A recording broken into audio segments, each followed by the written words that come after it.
We bouncing? Yep, okay. All right, let me begin with a word of prayer. I got things to say. I will begin. Dear Father, we thank you for this day. I thank you for these students and for the lovely weather outside. We enjoy it. Help us to glorify you what we do this day, Lord. In your name I pray. Amen. It's not quite cold enough, though. If it was a little bit more cold, it'd be awesome. If I could see some snow, you know? That's what I'm looking for. So today I bring to you lecture 28, which is on divisibility. In integral domains, part 2. But maybe a better title for this would be, PID versus UFD versus Euclidean domains. So these three different concepts, and how are they related? The same, different? So let's get to it. Start with the definition of what on earth is a Euclidean domain. So here's the definition. Let D be an integral domain, which means what?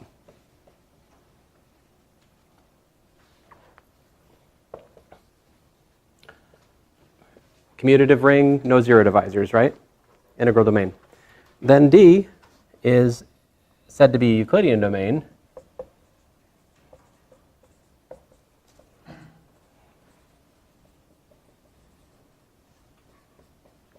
Euclidean domain if there exists a norm n on D such that for any two elements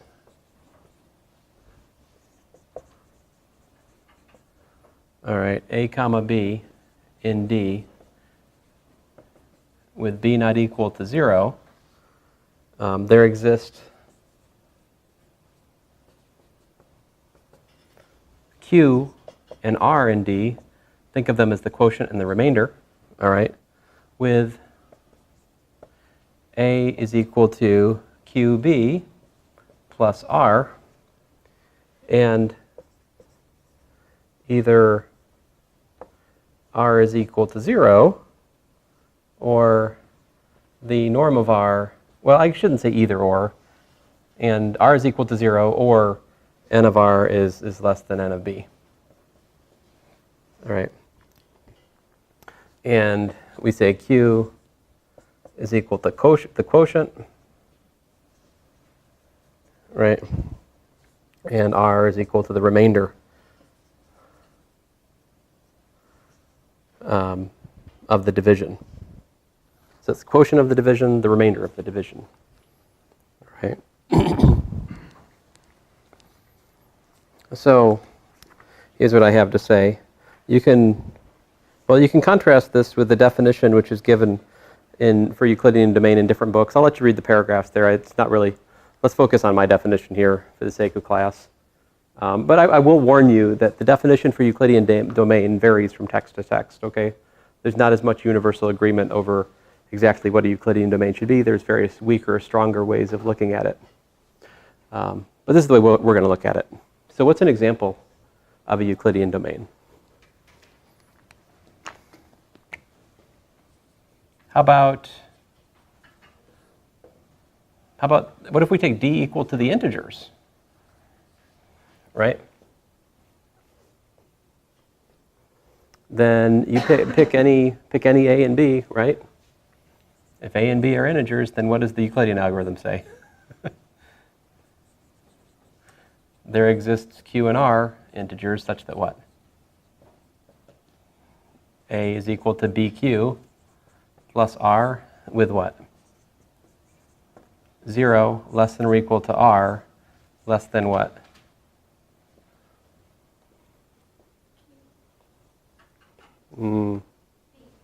B. Now, to be fair, I should say absolute value of b, right? Because I didn't say b was positive.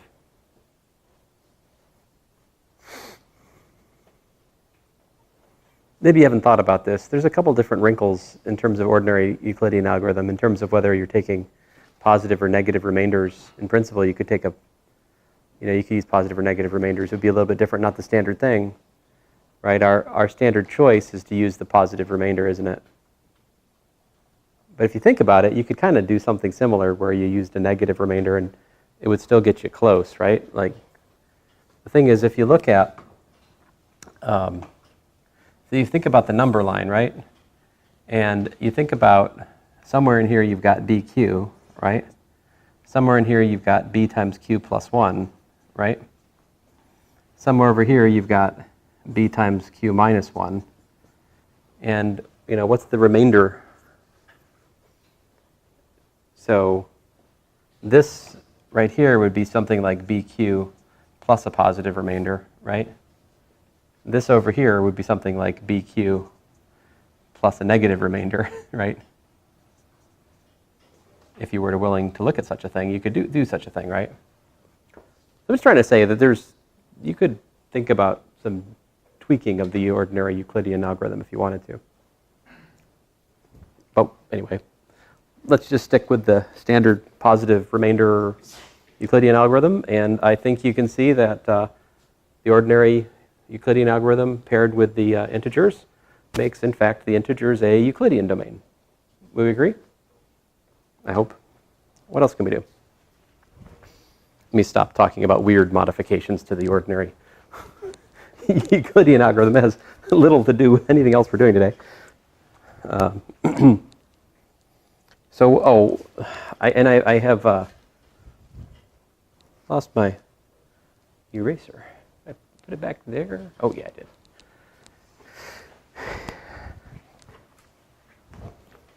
Lost without my shirt. Let's see here. All right, so what's the norm in this context, by the way, guys? Here, the norm of x is just equal to absolute value of x, right?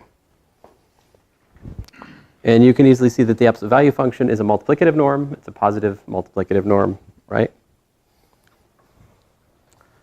If we have norm of xy, we get absolute value of xy, which is, by the way, the absolute value of x times the absolute value of y, right? So the norm is multiplicative. And you can also easily see, like, what are the units of the integers? We look at norm of x equal to absolute value of x equals to 1, right? What are the integer solutions to that? X is equal to plus or minus 1. Those are your units in z.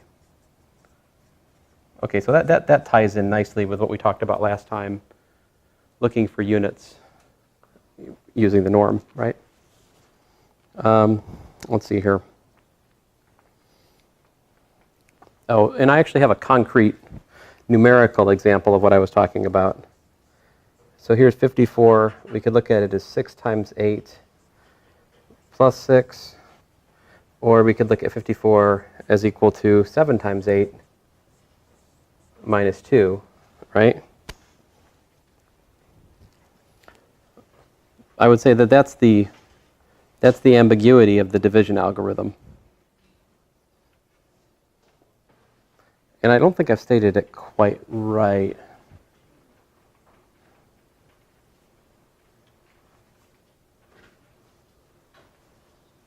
Yeah, the point is, so let me be quite explicit about what I'm saying. So I'm saying that there's different, this is, let's see here, I'm thinking of my A being 54. I'm thinking of my B as being 8, right? So here's Q1, here's Q2, right? Here's R1, here's R2. But you can see, of course, that the norm of R1 is equal to 6, which is less than what? The norm of B, right? What's the norm of B? The norm of B is 8, right? Whereas the norm of R2 is also the absolute value of minus 2, which is equal to 2. which of course is less than 8. So you're like, what? I thought that the division algorithm was unique. Yeah. Yeah, that's not true. Well, that's the thing, is this is the standard division algorithm, right? But if instead of that, if you say, so let me make it, my point is if you just say this, yeah, is what I should, fair enough, Bethany, I should write that there. And what I'm trying to confess is if I write the absolute value there, to be completely honest with you, that's not the division algorithm that you've been using, right? Because you insist that the remainder is positive up till now, probably in your classes, right? But my point is either whether you take the positive or negative remainder, as is possible, either one of those things satisfies the desired properties for a quote-unquote division algorithm on the integers, right? So what I'm trying to get at here is we don't need there to be a uniqueness for the quotient and remainder. Existence is all we got. There can be some ambiguity in the choice of quotient and remainder, and it still can be a division algorithm. I mean, it doesn't sound like a very good algorithm if there are two possible outcomes, right? But nevertheless, what's the relation? Is there any kind of, well, I don't know if there's any. Anyway, but okay, so why do we not usually talk about this in the context of integers? Is simply this, is there's an obvious, simple repair of this weirdness by just making an ad hoc choice of the positive remainder. So if we just choose positive remainder, then there's a unique Euclidean algorithm for the integers. But with respect to this more general definition, you could go either way. All right? All right, enough. I said I'd stop talking about that. I will actually eventually stop talking about it. The second example, and we really only have maybe about 3 examples that are interesting. The third example, second example, f of field. And if we look at the integral domain of polynomials over the field, fx, right? Then define the norm of f of x to be equal to the degree of f of x. All right. And also, what else? What should we say the norm of the zero polynomial is?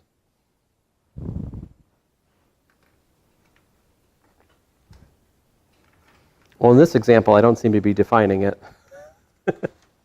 I don't know. If I had to say, I'd like to say that the norm of the zero polynomial is 0, but it's not written in my notes, which gives me pause. But anyway, this is in fact a norm which makes polynomials into a Euclidean. Oh, by the way, oh yes, a Euclidean domain, because like I talked about last Friday. By the way, if you didn't see the help session for last Friday, you should really look at it. Yes, at the start of it, I went through the proofs that I couldn't get to last class, but at the end of it, I did some calculations that will be very helpful to you in a variety of homework problems going forward. So it's definitely worth your time to look at it. One of the things we were exploiting in there, though, is in fact exactly this, the Euclidean algorithm for polynomials. In particular, if we have, f of x and g of x in f of x, then the Euclidean algorithm for polynomial rings says that there exists q of x and r of x such that what? F of x is equal to, say, q of x times g of x plus r of x, where what? Either where r is equal to 0 or the degree of r of x is what? Less than the degree of the dividing g of x. So it seems to me then that I should also say that the norm of 0 is what? Let's say that the norm of 0 is 0. I think that's what we should do.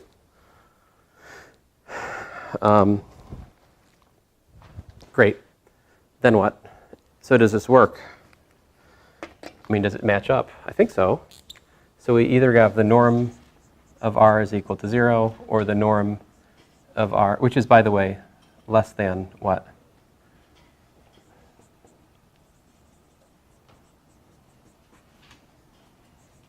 So that's the norm of g of x, right? And by the way, 0 is less than the norm of g of x, isn't it? Oh, I guess I don't even need that, though, do I? Because oh, yeah. I'm sorry, guys. I really think I don't need to define the norm of 0, do I? I'm going to say, not sure we need to do this.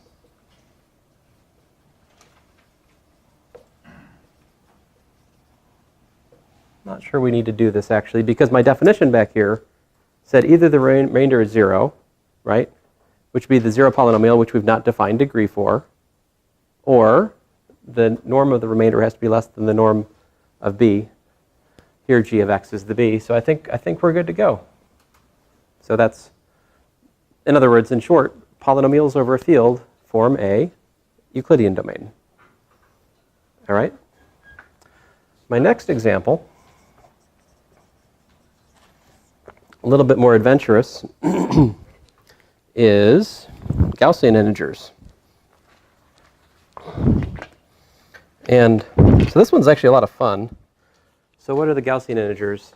We've got z adjoin I, right? Something of the form a plus bi such that a and b are integers.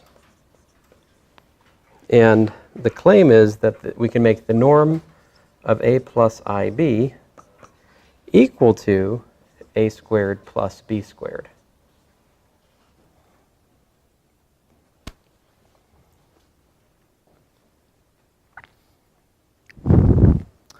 And because really what we're looking at is that the norm of z is the modulus of z squared, it follows by usual complex arithmetic that the norm of zw is equal to zw modulus squared, which of course is modulus of z squared, modulus of w squared, which would be norm of z, norm of w. So this is again a multiplicative norm. It's also clear that it's valued in the integers, right? A squared plus b squared. If a and b are integers, a squared plus b squared is an integer. And the only way we get the norm being 0 is when we input 0, right? So I think it's clear this is a positive norm. But does it support a Euclidean algorithm? What would the Euclidean algorithm look like for the Gaussian integers? How would we do that?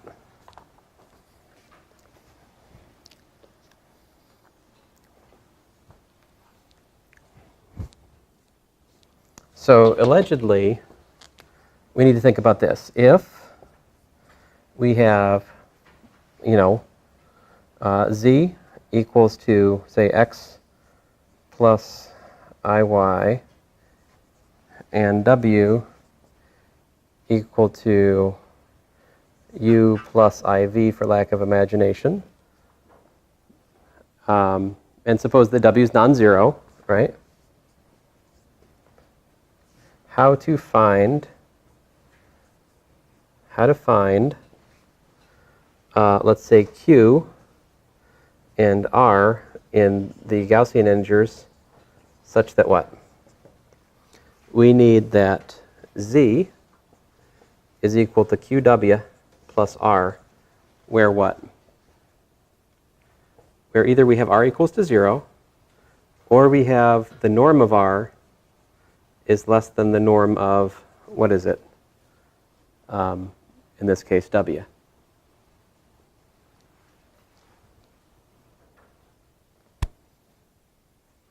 So here's the neat thing about this particular one is, let's think about this in terms of division. We can really look at this as, how's this go? Z over q, z over w is equal to what? It's equal to q plus what? Plus r over w. So what's going on here? If you think about it for a little bit, this is really in the rational numbers with I adjoined. This is also in the rational numbers with I adjoined. And that one, well, that one apparently is a Gaussian integer. So you can visualize the Gaussian integers as a grid. So maybe, let's see here. Let me actually look at a specific example to show you how we think through this. Let's take z equal to, I don't know, 10 plus 5i. Let's take w equal to 3 plus I. What's z divided by w equal to?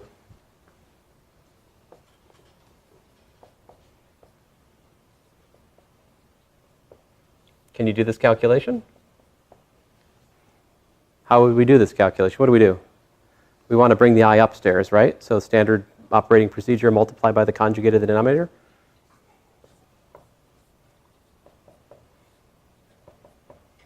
And then we've got ourselves 10 plus 5i times 3 minus I divided by 9, which gives us what? 10 ninths. Well, let me multiply the top out too. What do we got? We got 30 plus 5 plus I times 15 minus 10 divided by 9. Oh, what have I done? 9 plus 1. Oh, yes, thank you. 10. 9 plus 1 is 10. That's true. Even in abstract algebra. You got me. Fair enough. And let's see here. So we got, what are we looking at? We're looking at a 35. Have I done any other boneheaded things? What we got here? 5 over 10. So can you see how to write that number, right, that complex number, as the sum of something in the Gaussian integers plus a small fraction, so to speak? I mean, what I would do then is I go, oh, well, you know what? I could rewrite this as, let's say, 3 plus what? Plus 5 plus 5i over 10.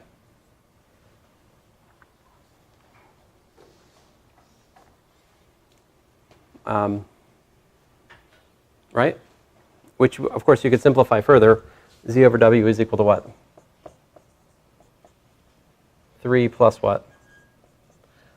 1 plus I over 2. Agree? What have I done?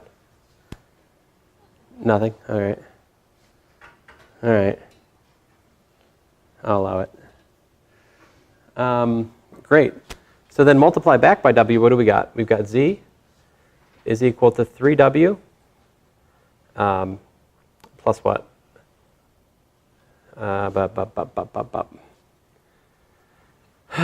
Plus 1 plus I over 2 times w.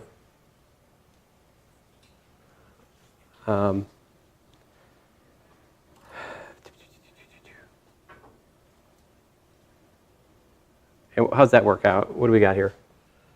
So we've got 10 plus 5i is equal to 3 times 3 plus I, right? And then what's 1 plus I over 2 times w?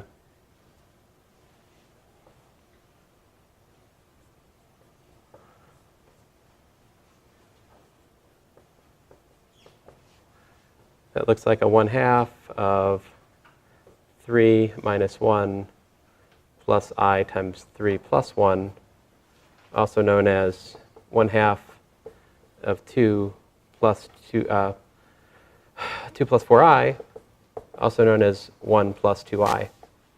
All right, so plus 1 plus 2i.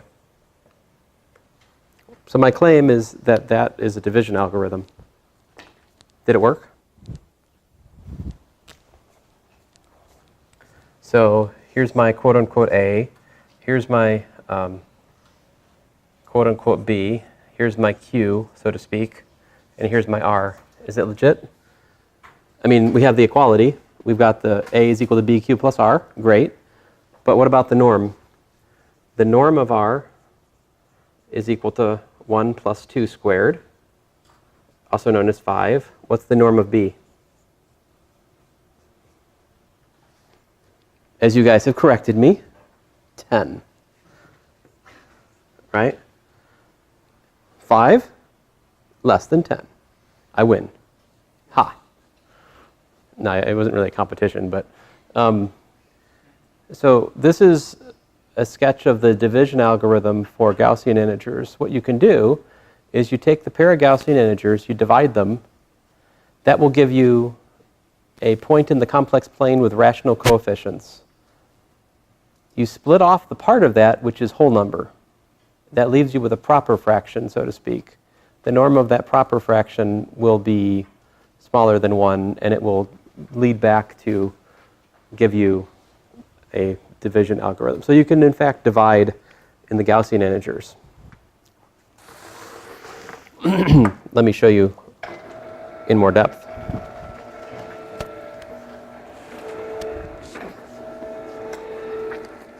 In fact, you can do not just once, but repeated division, right? And do the back substitution. Find, in fact, greatest common divisor in the Gaussian integer. Using the Euclidean algorithm there, just like you've been taught the Euclidean algorithm for, you know, what are they called? Counting numbers, right? In integers, right? But you can also do the whole GCD calculation for polynomials. Anytime you have a division algorithm, you can mimic what you've already learned for integers for that new context. It still works out.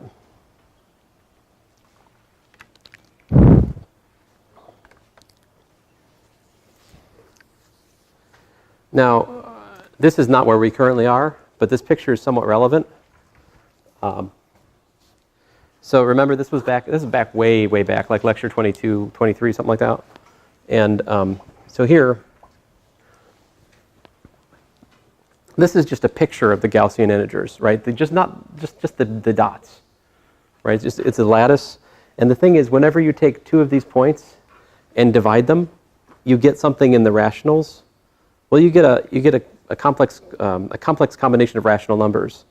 And if you think about that, that has to fall either on one of these nodes or inside one of these boxes.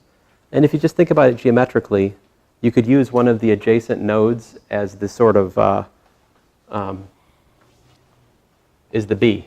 The B is the closest adjacent node, and then you can form the remainder from whatever it takes to get to the next thing. You can understand what I was saying a second ago geometrically is my point. All right, so we are actually way in the future. This future. So here is a sort of generic picture. If you take, you know, the ratio of two Gaussian integers, it gives you some point. It's going to be in one of these cells between these Gaussian integer points. And there has to be like an S and a T that gets you to the nearest node. And the length of S and T can be at most a half, which means when you take the square of them, you're not going to have, like I said, you'll be within 1/√2 distance. Now, you could draw similar pictures for Z adjoin the square root of minus D where D is positive, right? Like Z adjoin square root of minus 3 or Z adjoin square root of minus 2. And it may or may not be that the strategy that I just worked through actually comes together to give you a Euclidean algorithm. In fact, sometimes it doesn't. All right. For example, Z adjoin the square root of minus 3 with the same idea that I just showed you for Gaussian integers adapted there to propose to be a norm, it doesn't work. It turns out you have to adjoin additional points, half integer points. This gives you something called the Eisenstein Integers, which then is a Euclidean domain with respect to the same kind of notion of norm. That's a little bit beyond this course, but these are things you can study. For example, Stilwell's excellent text on Number theory has these things. And I learned these things when I taught number theory a few years ago. So here's a actual honest-to-goodness example of Euclidean algorithm with two Gaussian integers, 11 plus 3i and 3i plus 2. And so what I do is I'm just working through the division algorithm. Eventually, I find my way to, after repeated division, eventually I get to,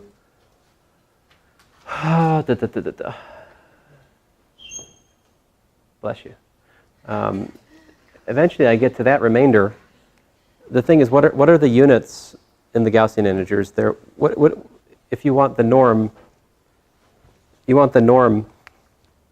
So the norm of a plus ib equals to a squared plus b squared equals to 1. What does that say about a and b?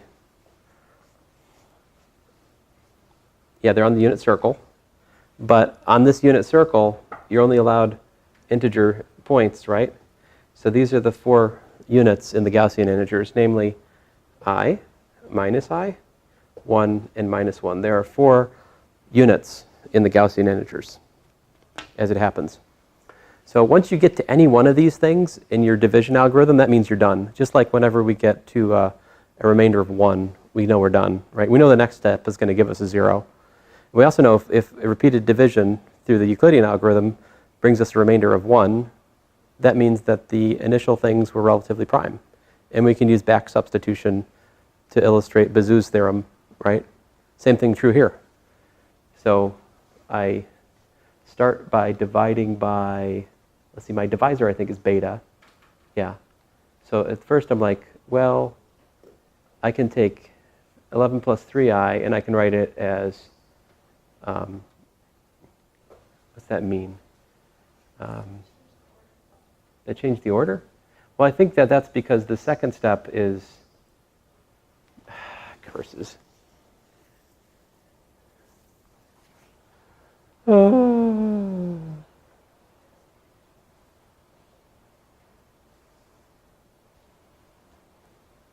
Sorry, I'm using this vector notation, which I'm a bit rusty on at the moment. I mean, that's just alpha and beta in the first pair, right? Nothing mysterious there. Next one, I claim that beta is 3i plus 2. Well, that seems true, right? Beta is 3i plus 2. And over here, 1 plus I is equal to alpha minus that multiple of beta. Well, that's not obvious, but I'll buy it, right? And then what's my next step? Is I take this alpha, so I take the previous remainder term, and I put it in the first slot, right? And then, oh my goodness, and then to get minus I take beta minus 3 plus I times the previous remainder, this guy, right? It looks horrible, but it really is the Euclidean algorithm, okay? At which point, I've got that minus I is equal to this mess, right? Which I write down here again, and then I reverse, I plug back in what's implicit up here to get us finally back down to this equation, which then I write explicitly as 1. I multiplied this by I to get the 1 here. 1 is equal to, multiplying by I gives me a 4 and a 9i, right? Multiplying this by I gives me a minus 1 plus 3i, but then I distribute the minus through to get me that. But anyway, there you go. This shows that alpha and beta here are relatively prime, right?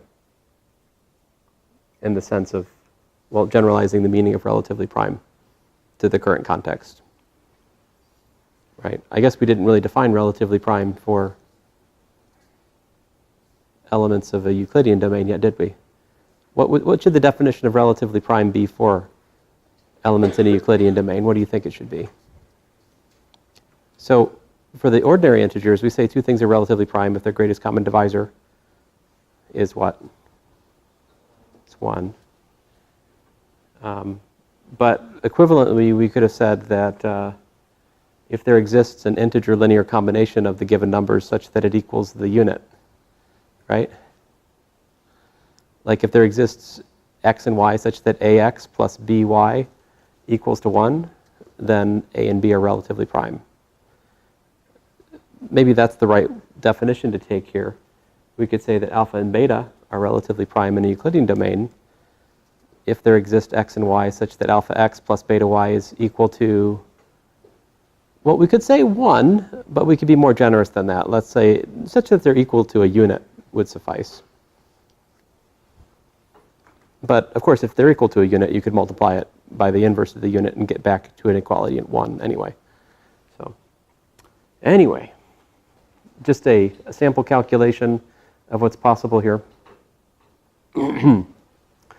Now what I say here is that, what we really should say is that the greatest common divisor of 11 plus 3i is 1, but maybe the real thing to say is that the greatest common divisor is in fact an ideal.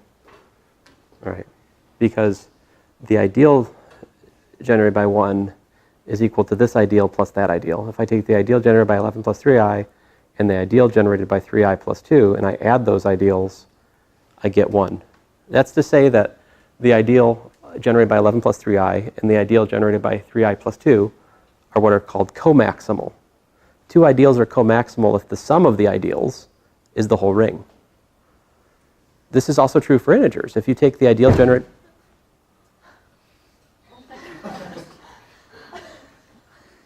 Whoa. Oh my God.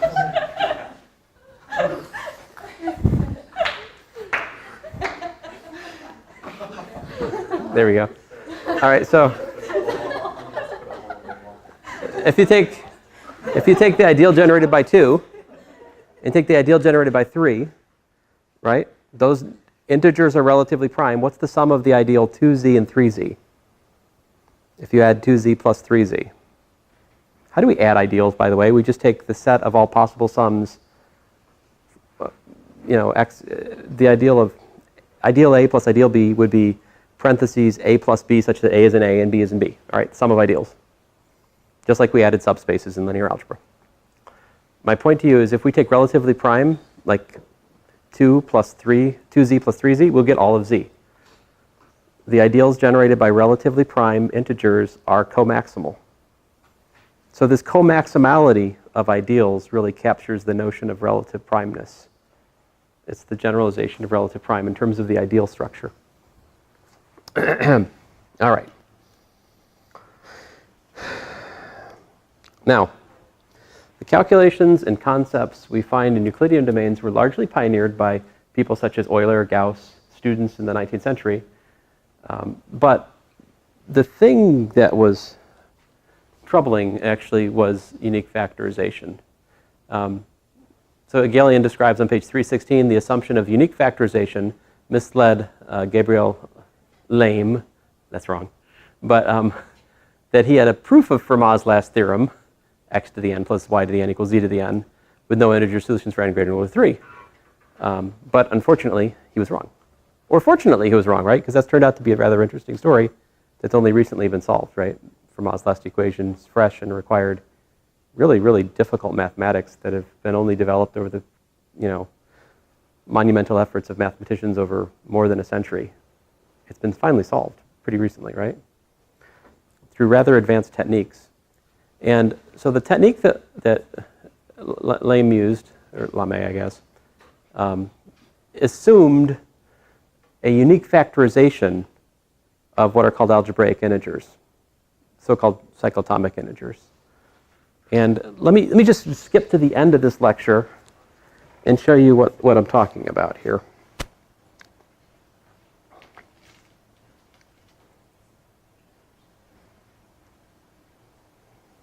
So here's what didn't work. So a nice example of, what I just skipped past, and I really should spend class time on, is a proof that if there is a Euclidean algorithm, if there's a division algorithm, if your ring is a Euclidean domain, that implies it's in fact a unique factorization domain. What's a unique factorization domain? Well, integers are a unique factorization domain. That's the fact that you can take the integer, a given integer, and factor it into a product of primes right? Prime powered, primes or powers of primes. And that's unique up to reordering, right? So that's unique factorization. That's also a property for polynomials over a field. Polynomials over a field are a unique factorization domain. However, like I was telling you, sometimes when you adjoin the square root of minus something, it's not a Euclidean domain with respect to the concept I was showing you. It's also the case for z adjoining the square root of minus 5 that it's not a Euclidean domain. And one way you can see that, besides just direct geometry, is in the fact that it fails to be, it fails to have the unique factorization property. Because again, if we did have a Euclidean domain, that implies that it's a UFD, as we'll prove in a future class, okay? I spent too long on this stuff today, I'm sorry. But anyway, so here it is. If we look at, certainly z adjoining square root of 5 is a subring of the complex numbers. It's commutative, it's got no zero divisors, right? It's an integral domain, great. And the norm, a squared plus 5b squared, if we look at that equal to 1, what are the units? What are the units in z adjoining square root of minus 5? Well, unlike the Gaussian integers, here we just have 2 units, right? Namely plus or minus 1. That's it. You just got those 2 units as it happens. All right? And so it's pretty easy to judge whether or not a pair of elements are associates. Remember, associates means that the 2 elements are related by multiplication by a unit, right? So like 5 and minus 5 are associates for the integers. Okay?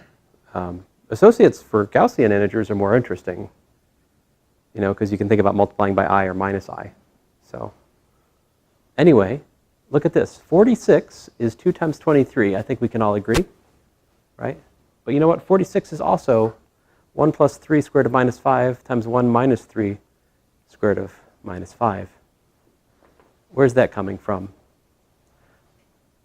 Let's see, that's 9. 3 times 3 is 9. 9 times 5 is what? 45. So this basically gives us like a minus 45i squared, which gives you plus 45. And then you add 1, so you get 46, right? But the bottom line is we can factor 46 like that, or we can factor 46 like that in z adjoining the square root of minus 5. More than that, if you look at the factors 2, 23, and 1 plus or minus 3 times square root of minus 5, I think we can all agree those are not associates, right? It's not, none of them are negatives of each other, right? They're not associates. And you can also show that these are prime. So suppose that 2 was equal to xy, right? Then that would mean that the norm of 2 was 4. So if x and y are not units, we need both of these to be 2. But if you look at a squared plus 5b squared equals to 2, that's got no solutions. Therefore, what does that say? That says that 2 is irreducible, right? And I think 23, we would need to have a solution to that. Again, not possible. So likewise, if you study this equal to xy, or again, it's not possible. So what I'm trying to say is that these factors here, they're all irreducible. So those are, what did we say? Does irreducible imply prime? When does it, though?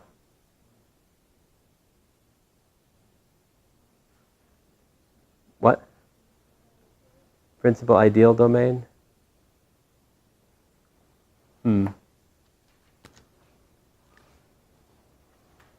Well, anyway, my larger point here, I guess I'm distracting you guys from the larger point, which I should make, which is that 46 is the product of these 2 irreducibles, and 46 is also the product of those 2 irreducibles, right? In a unique factorization domain, if you take 2 elements, if you take an element and you factor it into a product of irreducibles, I said primes, I should have said irreducibles. Sorry, this is what comes from me skipping over the definition of UFD. Then those irreducible factors should be the same up to possibly reordering. These were the arguments that Lame used, whatever, to prove Fermat's last theorem. He worked in some sort of extended number system and assumed that since he had two, irreducible, or you could say prime factorizations of things, you could compare the factors and deduce things about that from the numbers. But you can't do that when it's not a UFD, when it's not a unique factorization domain. Like z adjoint square root of -5 is not a UFD. And so when your argument's based on factorization into primes, your argument fails. And that's why it took another 100+ years for us to prove Fermat's last theorem. So let me skip back for a second here.